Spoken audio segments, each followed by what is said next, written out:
यदि विषय वासना से हमारा मन पीड़ित होने लगे, काम आदि विकार हमारे मन को बार बार सताने लगे और बार बार हमारे मन में गंदे गंदे विचार उत्पन्न होने लगे, बार बार हम किसी स्त्री इत्यादि की भावभंगिनी में फंसने लगे और हम गंदे गंदे काम करने के लिए ना चाहते हुए भी उस ओर प्रेरित होने लगे, तो ऐसे में स्वयं को कैसे बचाएं?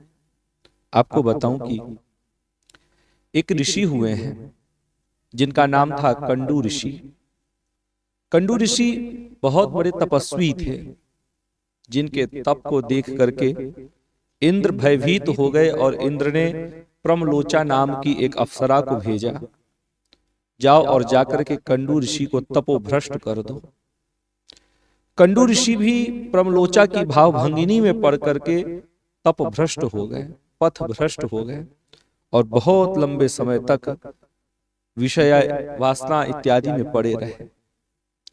एक दिन समय आया और कंडू ऋषि को ज्ञात हुआ कि हाय, मैंने बहुत समय बर्बाद कर दिया विषय वासना में पड़ करके। तब उन्हें बड़ा कष्ट हुआ और उन्होंने एक स्तोत्र की रचना की, जिस स्तोत्र का नाम है ब्रह्मपार स्तोत्र। इस स्तोत्र की बड़ी महिमा है। कहा जाता है कि जो पुरुष इस स्तव को या इस स्तुति को सुने या पढ़े, नित्य पढ़े या सुने, वह काम आदि सकल दोषों से मुक्त हो करके और मनोवांछित फल प्राप्त करता है।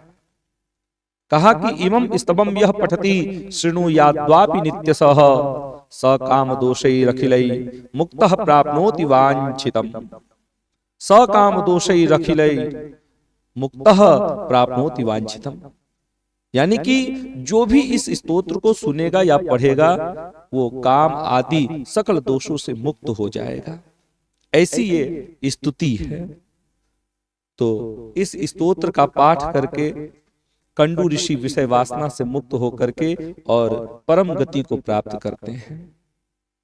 तो इस स्तोत्र की बड़ी महिमा है।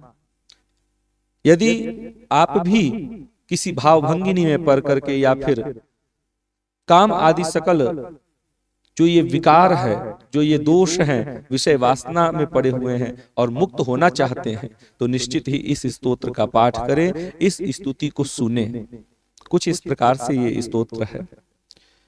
पारं परं विष्णुरपार पारः परः परेभ्यः परमार्थ रूपी स ब्रह्म पारः परपारभूतः परः पराणामपि पार पारः स कारणं कारणतस्ततोऽपि तस्यापि हेतुः परहेतु हेतुः कार्येषु चैवं सह कर्म कर्त्री रूपैरशेषैरवतीह सर्वं ब्रह्म प्रभुर्ब्रह्म स सर्वभूतो ब्रह्म प्रजानां परिरच्युतोऽसौ ब्रह्माव्ययं